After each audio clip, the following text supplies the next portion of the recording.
Today, live February 19, 2021. World News Headlines. U.S. House Democrats advance $1.9 trillion COVID-19 aid bill. Biden says he is ready to declare major disaster in Texas. Controversy in Texas. Senator Ted Cruz flies to Cancùn and attracts an avalanche of criticism. Texas water shortages persist. Fragile power grid returns to life. U.S. Capitol Police investigating role of 35 officers during January 6 riot. Exclusive. White House working with Facebook and Twitter to tackle anti-vaxxers. First month of shots find no safety issues with Pfizer/BioNTech, Moderna vaccines. U.S. data. U.S. begins processing asylum seekers as Biden unwinds Trump program. Grand jury indicts 9 Oath Keepers for alleged role in storming U.S. Capitol. Marilyn Manson faces L.A. sheriff investigation after abuse allegations. U.S. charges 2 more Oath Keepers with conspiring to storm Capitol. Trump's former fixer Cohen interviewed by Manhattan DA's office and newly hired litigator. After blizzard of criticism over Mexico trip, Senator Ted Cruz flies back to frozen Texas. U.S. House Democrats advance $1.9 trillion COVID-19 aid bill. Washington President Joe Biden's push for a $1.9 trillion COVID-19 relief bill took a step forward on Friday as a U.S. House of Representatives committee unveiled the legislation Democrats hope to pass by late next week. The 591-page bill, stitched together by the House Budget Committee, would carry out Biden's proposals to provide additional money for COVID-19 vaccines and other medical equipment. Biden was set on Friday to tour a Pfizer vaccine manufacturing plant in Michigan amid efforts to ramp up production, with only about 15% of the U.S. population vaccinated against the coronavirus so far. But the main components of the massive aid plan focus on stimulating the country's economy, which has struggled over the past year under job layoffs and shuttered businesses resulting from a pandemic that has killed nearly 500,000 Americans. The plan would offer direct payments to households, extended federal unemployment benefits, aid to state and local governments, and other steps. House Speaker Nancy Pelosi has said she was aiming for a vote in the Democratic Controller Chamber on passing the bill, a top priority of the new Democratic Biden administration, by the end of next week. Earlier on Friday, Senate Majority Leader Chuck Schumer, a fellow Democrat, said his deeply divided chamber will pass the bill before March 14, when the latest round of federal unemployment benefits expire. While Schumer said he welcomed constructive amendments by Republicans, he added in a letter to rank-and-file Democrats, "Make no mistake. The era of Mitch McConnell's legislative graveyard is over." Senator McConnell, a Republican, served as majority leader from 2015 to 2020 and had proudly labeled himself the Grim Reaper of legislative initiatives from the Democratic House. Included in the House bill is a controversial proposal to gradually raise the federal minimum wage, now set at $7.25 an hour, to $15 by 2025. The provision faces multiple difficulties. Republicans oppose it, and at least 2 moderate Senate Democrats have warned they, too, would vote against it, which would sink the wage increase in a Senate split 50-50. More importantly, the Senate parliamentarian might prohibit the measure altogether, under arcane Senate rules governing reconciliation bills such as this one that allow it to move through the chamber by simple majority votes. Most other bills need to have the backing of at least 60 senators to clear procedural hurdles. The House Budget Committee is set to meet Monday to weigh amendments to the bill before it's sending it to the full House for debate and passage. Biden says he is ready to declare major disaster in Texas. Washington, U.S. President Joe Biden said on Friday he was ready to declare a major disaster in storm-slammed Texas as soon as the declaration hits his desk, and that he would travel to the state as long as he was not a burden to local authorities. Millions of residents in the state are struggling with power outages after a major winter storm. "As I said when I ran, I'm going to be a president for all Americans," said Biden, who was defeated last fall in Texas by former President Donald Trump. "If I can do it without creating a burden for folks, I plan on going," he added. The visit is being planned for next week. President Biden has also asked his team to expedite the request about the disaster declaration, Press Secretary Jen Psaki told reporters. Biden will also have a call with the acting administrator at the Federal Emergency Management Agency, FEMA, later on Friday, Psaki added. The White House has also been in touch with mayors and county officials in the state to make sure they were connected to FEMA and have access to resources within the federal government, an administration official said separately. Controversy in Texas. Senator Ted Cruz flies to Cancun and attracts an avalanche of criticism. Plunged into an unprecedented cold spell, Texas saw its Republican Senator, Ted Cruz, fly to the Mexican seaside resort of Cancun, Wednesday, February 17, 2021. Suffice to say that he was taken aback by his fellow citizens. Texas holds its champion of the week. And it's not Jared Padalecki, the hero of the recent Walker Texas Rangers series reboot. While residents of the American state have been suffering for several days because of a violent cold spell, its Republican Senator, Ted Cruz, saw fit to sunbathe. This Friday, February 19, 2021, more than 250,000 homes are still without electricity, the polar temperatures having caused a surge in its consumption. Some are forced to sleep in their lighted car to keep warm, others take refuge in warming centers set up in emergency. And if the Texans, unaccustomed to its extremely cold conditions, face up to this unprecedented situation, their political representative has not really set an example. Ted Cruz has indeed found himself in turmoil for having flown to the Mexican seaside resort of Cancùn, leaving behind his constituents to manage this crisis. Photos have indeed circulated, showing him at the Houston airport, ready to enjoy the charms of the tropical destination with his little family. The timing of this stay is appalling, and the candidate for the White House in 2016 has become the laughingstock of social networks. A comedian for The Daily Show thus pictured a heartbreaking scene on Twitter: a resident of Texas forced to travel more than 2,700 kilometers to find water, electricity and heat. Nicknamed Ted the Liar. Taken with remorse, Lion Ted, Ted the Liar, as he was nicknamed by Donald Trump, attempted a first justification, putting the blame on his children. Wanting to be a good father, I took the plane with them last night, he explained, adding that, since school had been canceled for the week, his daughters had expressed the wish to travel with friends. But the controversy having grown, Ted Cruz finally resigned himself to shortening his escapade, a lesser evil for those who will certainly not need to boil water to make it drinkable. Texas water shortages persist, fragile power grid returns to life. Houston, and the latest fallout from a crippling winter storm, more than 14 million Texans on Friday had to endure disrupted water service, leaving many longing for a hot shower just as the state's power grid jerked back to life after 5 days of blackouts. All the state's power plants were functioning again, although more than 195,000 homes remained without electricity on Friday morning, and residents of 160 of Texas' 254 counties had water service disruptions, according to the Texas Commission on Environmental Quality. Nearly 24 deaths have been attributed to the cold snap. Officials say they suspect many more have died, but the bodies have not been discovered. A warming trend is expected to relieve some of the pressure on the region on Saturday, the National Weather Service said. One more night of below freezing temperatures at some areas, then a warm-up is expected into the weekend, the Weather Service's Houston office wrote on Twitter on Friday. Bitter cold weather and snow have paralyzed Texas since Sunday, shutting down much of the state's electricity grid and freezing pipes and waterways, leaving communities across the state either without water altogether or forced to boil it for safety. Monday was the third coldest day since record-keeping began, according to Texas state climatologist John Nielsen Gammon, with a statewide average temperature of 16.7 degrees Fahrenheit, minus 8.5 degrees Celsius, citing records dating back to 1899. That same day, temperatures in the state capital Austin dropped below those in parts of Alaska.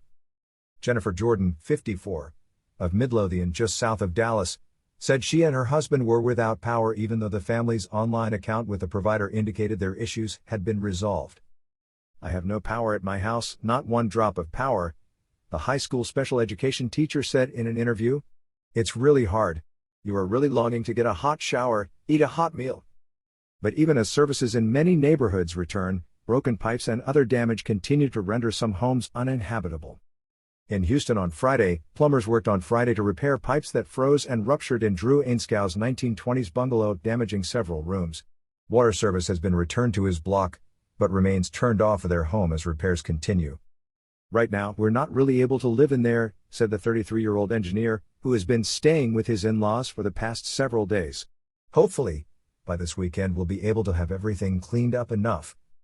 In parts of the state, frozen roads remained impassable. Ice-downed lines and other issues had utility workers scrambling to reconnect homes to power, while oil and gas producers looked for ways to renew output. Hospitals in some hard-hit areas ran out of water and transferred patients elsewhere. Millions of people were ordered to boil their drinking water after water treatment plants lost power, which could allow harmful bacteria to proliferate. In Houston, a mass distribution of bottled water opened at Delmer Stadium on Friday, the city's Office of Emergency Management said. Around midday, the line of cars waiting to enter the stadium stretched for at least half a mile, one police officer told Reuters. Speaking at the stadium distribution site, Houston Mayor Sylvester Turner said the city aimed to distribute more than 1 million bottles of water to its residents on Friday and that another mass distribution would take place on Saturday. A boil water order for the city might be lifted as soon as Monday, he said. Lina Hidalgo, the top elected official in Harris County, which encompasses Houston, said she was pleased with progress, but warned residents to brace for more hardship. The grid is still fragile, she said, noting cold weather would persist for a few days, which would put pressure on these power plants that have just come back on. President Joe Biden said he would accelerate federal emergency assistance for Texas and had directed his administration to identify other resources to help the state. Biden said he would meet with the head of the Federal Emergency Management Agency, FEMA, on Friday and ask him to issue a major disaster declaration to speed up aid. God willing, it will bring a lot of relief to a lot of Texans, Biden told reporters at the White House. Power back. Texas Governor Greg Abbott confirmed that all power-generating plants were online as of Thursday afternoon. He urged lawmakers to pass legislation to ensure the grid was prepared for cold weather in the future. What happened this week to our fellow Texans is absolutely unacceptable and can never be replicated again, Abbott told an afternoon news conference. The governor lashed out at the Electric Reliability Council of Texas, ERCOT, a cooperative responsible for 90% of the state's electricity, which he said had told officials before the storm that the grid was prepared. Officials said during a press call on Friday that ERCOT has enough generation in its system to return to normal operations. I really want to acknowledge this immense human suffering we saw throughout this event, ERCOT Chief Executive Bill Magnus said at a news conference on Friday.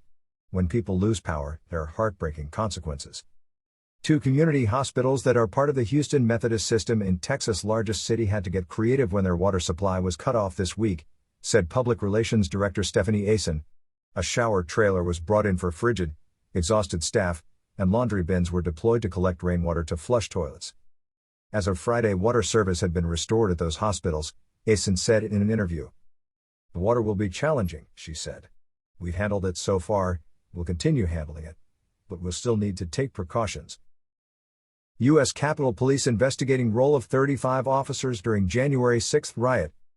Washington, 35 U.S. Capitol Police officers are being investigated for their actions during the January 6 riot at the Capitol, and 6 have been suspended with pay, the police department said in a statement on Friday. 5 people, including a Capitol Police officer, died in the violence when throngs of former President Donald Trump supporters attacked the Capitol, overpowering security forces. 2 law enforcement officers later committed suicide. Acting Chief Yogananda Pittman has directed that any member of her department whose behavior is not in keeping with the department's rules of conduct will face appropriate discipline, Police Department spokesman John Stolney said. Details of the investigation were not provided. A U.S. House of Representatives panel has scheduled a hearing on February 25 to look into Capitol security failures on January 6. Pittman and Acting House Sergeant-at-Arms Timothy Blodgett are scheduled to testify. Investigators have been looking into the response by the Capitol Police officers and whether any of the officers may have aided the rioters, according to congressional aides and some lawmakers.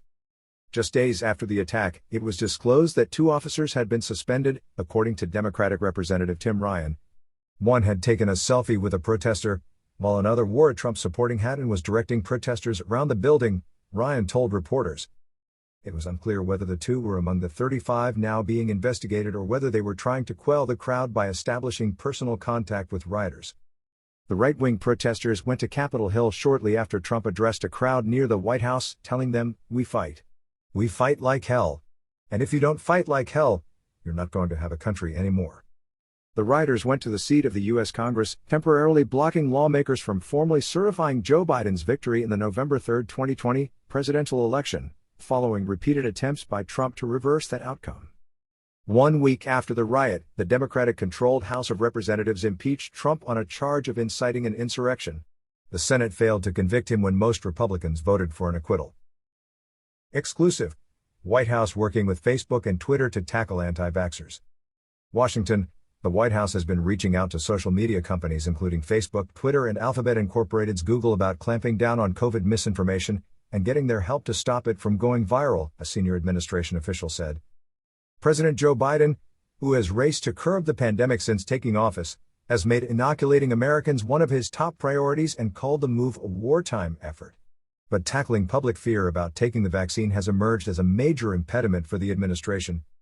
Since the onset of the pandemic, calls from lawmakers asking the companies to tackle the spread of COVID misinformation on their platforms have grown. The White House's direct engagement with the companies to mitigate the challenge has not been previously reported. Biden's chief of staff Ron Klain has previously said the administration will try to work with Silicon Valley on the issue. Disinformation that causes vaccine hesitancy is going to be a huge obstacle to getting everyone vaccinated, and there are no larger players in that than the social media platforms, said the source, who has direct knowledge of the White House's efforts. We are talking to them, so they understand the importance of misinformation and disinformation, and how they can get rid of it quickly.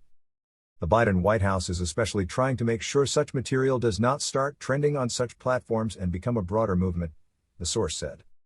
The source cited the example of the anti-vaccine protests at Dodger Stadium in Los Angeles in early February, and said the White House wants to stop events like that from happening again. The protest, organized on Facebook through a page that promotes debunked claims about the coronavirus pandemic, masks and immunization, briefly blocked public access to the stadium, one of the largest vaccination sites in the country, where health authorities are administering more than 8,000 vaccines a day. The event illustrated the extent to which social media platforms have become a critical organizing tool for movements such as the anti-vaccine drive that spread misinformation and disinformation. A growing number of anti-vaccine activists, emboldened by their rising social media following, have helped the movement gain strength in the United States. A report by the Center for Countering Digital Health in July 2020 found social media accounts held by anti-vaxxers have increased their following by at least 7.8 million people since 2019.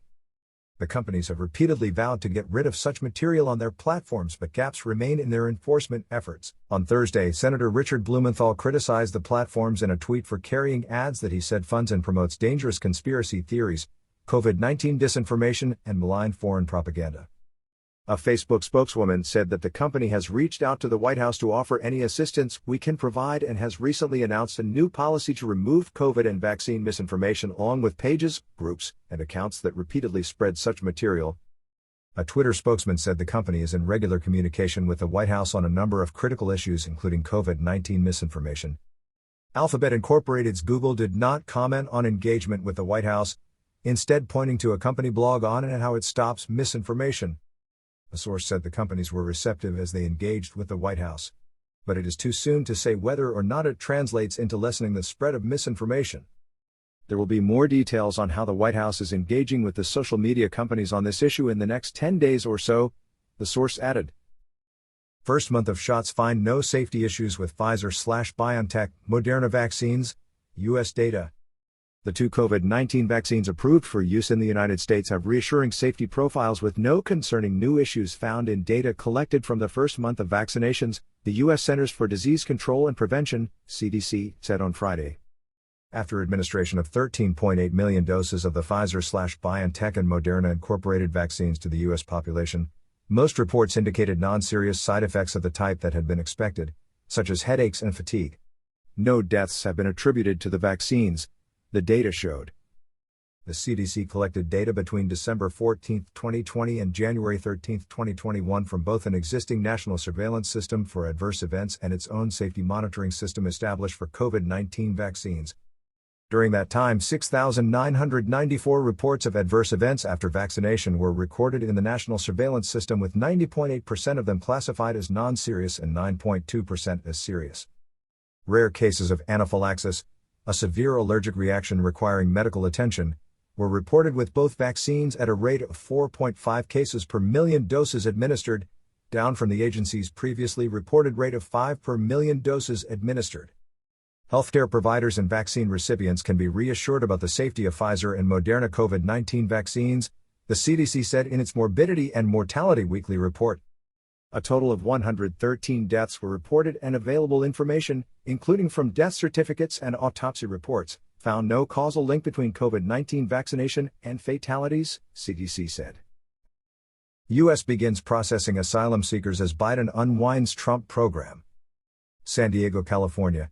The United States began rolling back one of former President Donald Trump's most restrictive immigration policies on Friday, allowing in the first of thousands of asylum seekers who have been forced to wait in Mexico for their cases to be heard. President Joe Biden pledged during his campaign that he would immediately rescind the Trump policy known as the Migrant Protection Protocols, MPP, under which more than 65,000 mostly Central American asylum seekers were denied entry and sent back across the border pending court hearings. Most returned home, but some stayed in Mexico in sometimes squalid or dangerous conditions, vulnerable to kidnapping and other violence.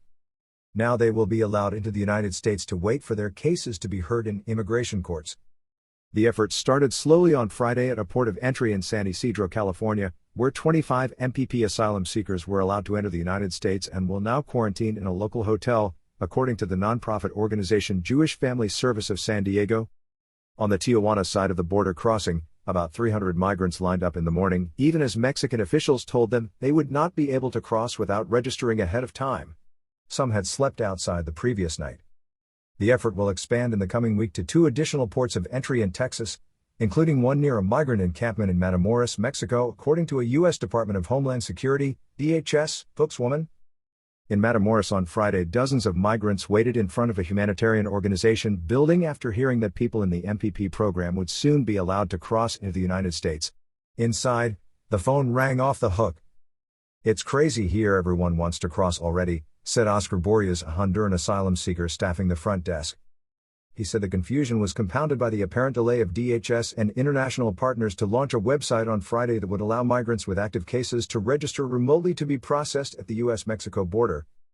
Biden began overturning Trump's hardline immigration policies on January 20, his first day in office, when he lifted a travel ban on 13 mostly Muslim-majority and African countries, halted construction of the U.S.-Mexico border wall, and reversed other measures. Democrats on Thursday formally introduced Biden's sweeping immigration bill in Congress, a measure that would provide a path to U.S. citizenship for an estimated 11 million immigrants in the country illegally. The Biden administration is treading carefully in its efforts to process asylum seekers, wary that the policy shift could encourage more migrants to trek to the U.S.-Mexico border. U.S. officials say anyone who seeks to enter and does not have an active MPP case will be immediately expelled. The administration estimates that only 25,000 people out of the more than 65,000 enrolled in MPP still have active immigration court cases and is set to begin dealing with that group on Friday. But it has cautioned that the efforts will take time. Biden officials say they expect eventually to process 300 people per day at 2 of the ports. A group of Republican lawmakers sent a letter to Biden on February 10 that said allowing the asylum seekers stranded in Mexico to enter the United States sends the signal that our borders are open.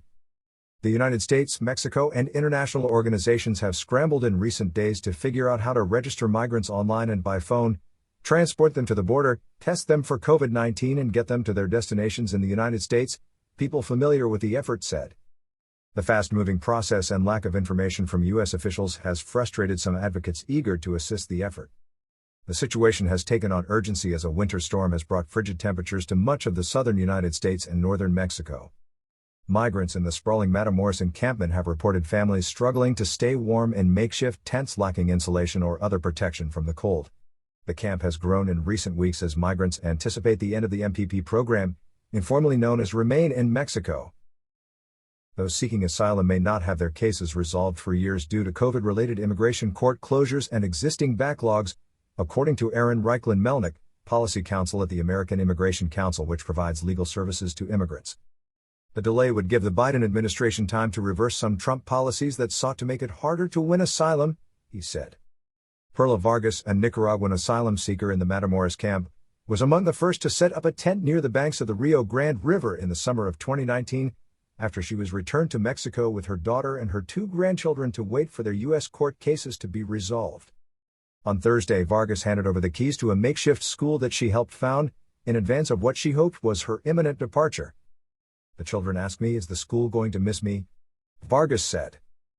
Grand jury indicts 9 Oath Keepers for alleged role in storming U.S. Capitol.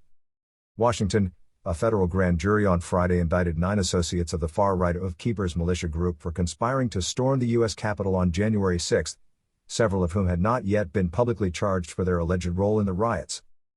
Marilyn Manson faces L.A. sheriff investigation after abuse allegations. Los Angeles authorities in Los Angeles are investigating allegations of domestic violence by rock singer Marilyn Manson, the L.A. County Sheriff's Department said in a statement on Friday. Westworld TV and film actress Evan Rachel Wood and 3 other women said earlier this month in social media posts that Manson had abused them. On Friday, the LA County Sheriff's Department said its Special Victims Unit was investigating allegations of domestic violence involving Mr. Brian Warner, also known as Marilyn Manson, who works in the music industry. The incidents occurred between 2009 and 2011 when Mr. Warner lived in the city of West Hollywood, the statement said. No other details were provided. Representatives for Manson did not immediately respond to a request for comment on Friday. On February 1, Manson said on Instagram that all of his intimate relationships had been entirely consensual and that others are now choosing to misrepresent the past. These recent claims about me are horrible distortions of reality, he said at the time. Wood, 33, who dated Manson, 52, from around 2007 and was briefly engaged to him in 2010, said the singer horrifically abused me for years and I was brainwashed and manipulated into submission. The three other women also accused Manson of emotional and psychological abuse in the last 10 years. Manson's record label Loma Vista Recordings dropped him in early February after the public accusations. The singer and songwriter is known for his gothic-inspired black outfits and heavy makeup. His hits include The Dope Show and Personal Jesus. Dozens of men in entertainment, politics, business and sports have been accused of sexual misconduct or emotional abuse since the #MeToo movement went viral in 2017 following multiple allegations against Hollywood producer Harvey Weinstein. Weinstein was sentenced in 2020 to 23 years in prison. U.S. charges 2 more Oath Keepers with conspiring to storm Capitol. Washington. Reuters. The U.S. Justice Department has charged 2 more associates of the Oath Keepers militia with participating in a plot to storm the Capitol on January 6 to prevent Congress from certifying President Joe Biden's election victory. Ohio resident Sandra Ruth Parker, 60, and her husband Benny Alvin Parker, 70, face charges of conspiracy, obstructing an official proceeding, destroying government property, and unlawful entry. They appeared in a federal court in Ohio on Thursday and were released on bond pending their next appearance in a federal court in Washington, D.C. An attorney who represented Sandra Parker for her initial appearance declined to comment on the case, and an attorney who represented her husband Benny Parker could not be immediately reached. More than 200 people have been charged so far for their roles in the Capitol riots on January 6, which left 5 people dead and caused frightened members of Congress to flee. The FBI has been investigating whether far-right fringe groups such as the Oath Keepers and Proud Boys conspired in advance to impede the election certification. So far, at least 18 associates of the Proud Boys have been charged for roles in the riots, and now at least 5 Oath Keeper associates face conspiracy charges. In January, a grand jury indicted alleged Oath Keeper associates Thomas Caldwell, Jessica Watkins and Donovan Crowell on charges they conspired as far back as November to storm the Capitol and to have an armed quick reaction force outside the city ready to move if ordered by Trump. All 3 are being held without bond pending trial. Caldwell and Watkins have pleaded not guilty. Crowell has not yet entered a plea. In court records, investigators said the Parkers were part of the plot, and that text exchanges show extensive planning between Watkins and Benny Parker ahead of January 6, including what gear to bring. The Parkers stayed at a Comfort Inn in Arlington, Virginia, according to the FBI sworn statement, and Sandra Parker was later photographed inside the U.S. Capitol. After the siege, Watkins and Benny Parker did not seem too concerned they would face criminal charges, according to texts obtained by the FBI. I've been following FBI wanted list, seems they're only interested in people who destroyed things. I wouldn't worry about them coming after us, Watkins told Parker. I'm sure they're not on us, Benny Parker replied. Trump's former fixer Cohen interviewed by Manhattan DA's office and newly hired litigator. The Manhattan District Attorney's Office and a newly hired high-profile litigator interviewed Donald Trump's former lawyer, Michael Cohen, on Thursday, as part of a criminal probe of the former president's business dealings, said 2 people familiar with the investigation. The interview came after Mark Pomerantz, who has extensive experience in white-collar and organized crime cases, joined District Attorney Cyrus Vance Jr.'s team investigating the Trump family business. Pomerantz started on February 2 as Special Assistant District Attorney, said Danny Frost, a spokesman for Vance. Pomerantz's hiring is part of a flurry of recent activity in Vance's investigation, including the issuance in recent days of roughly a dozen new subpoenas, according to the sources. One of those went to Ladder Capital Finance LLC, a major creditor used by Trump and his company, the Trump Organization, to finance the former president's commercial real estate holdings, the sources said. Vance's office has also conducted interviews with Ladder's staff, one source familiar with the matter said. Ladder did not reply to requests for comment. The district attorney's office has said little publicly about the probe, but noted in court filings that it was focused on possibly extensive and protracted criminal conduct at the Trump Organization, including alleged falsification of records and insurance and tax fraud. It is the only known criminal inquiry into Trump's business practices. Separately, New York State Attorney General Letitia James is leading a civil probe into whether Trump's company falsely reported property values to secure loans and obtain economic and tax benefits. Letter issued the loans on several of Trump's big commercial holdings, including a $160 million mortgage on the Trump Building, a skyscraper in Manhattan's financial district. It was unclear what was covered in Cohen's interview on Thursday with Pomerantz, his fifth with Vance's office, but it signals intense interest in Cohen's intimate knowledge of the financial affairs of the Trump Organization. Cohen declined to comment. A representative for Trump and a lawyer for the Trump Organization did not respond to requests for comment. Frost, Vance's spokesman, declined to comment on areas of the inquiry beyond Pomerantz's appointment. In court filings, the Trump Organization has denied that the company inflated assets. Trump, a Republican, has described the New York investigations as politically motivated. Vance and James are both Democrats. To look for anomalies among property deals, Vance's office has retained forensic accounting specialists from Washington-based FTI Consulting Incorporated, a person familiar with the investigation said. An FTI spokesman declined to comment. Cohen, who describes himself as Trump's longtime do-anything fixer, is in home confinement serving a 3-year sentence on charges related to payoffs he made during the 2016 presidential race to buy the silence of two women who alleged they had affairs with Trump. Vance opened the investigation in 2018 to examine the alleged hush money payments. The probe has since expanded to include Trump's conduct as a private business owner and whether the Trump Organization engaged in criminal tax evasion, among other charges. Prominent litigator Pomerantz, 69, was chief of the criminal division in the U.S. Attorney's Office for the Southern District of New York from 1997 to 1999 and oversaw a successful racketeering case against former Gambino crime family boss John Jr. Gotti. As a private attorney, Pomerantz has regularly represented major companies and officials in state and federal prosecutions, including cases brought by the U.S. Department of Justice. He has handled matters involving charges of corporate misconduct, financial fraud, tax crimes and violations of the Racketeer Influenced and Corrupt Organizations Act, RICO, a federal law used to prosecute organized crime and ongoing criminal activities. Pomerantz, who has taken a leave of absence from his law firm, did not immediately respond to a request for comment on his involvement in the district attorney's investigation. Cohen, a potential high-profile witness for Vance, pleaded guilty in 2018 to charges in the hush money case, as well as allegations of lying to Congress about negotiations concerning a proposed Trump Tower in Moscow, a project that never materialized. Trump and Republicans in Congress have sought to undermine Cohen's credibility by underscoring how he lied under oath. At his sentencing hearing, Cohen said he took full responsibility for his actions, but said the payments were made in coordination and at the direction of Trump in an effort to influence the election's outcome. He also said Trump implicitly directed him to lie about the Moscow project. Trump accused Cohen of lying to reduce his prison time. "I think Cohen may be more valuable than people are giving him credit for," said Daniel Alonzo, Vance's top deputy from 2010 to 2014 and now in private practice. "He obviously has committed perjury. He has credibility issues. But the perjury he committed was allegedly at the behest of Donald Trump, at least tacitly. I don't think that calling Cohen a perjurer ends the story, because that opens the door to the explanation of why he perjured himself." After blizzard of criticism over Mexico trip, Senator Ted Cruz flies back to frozen Texas.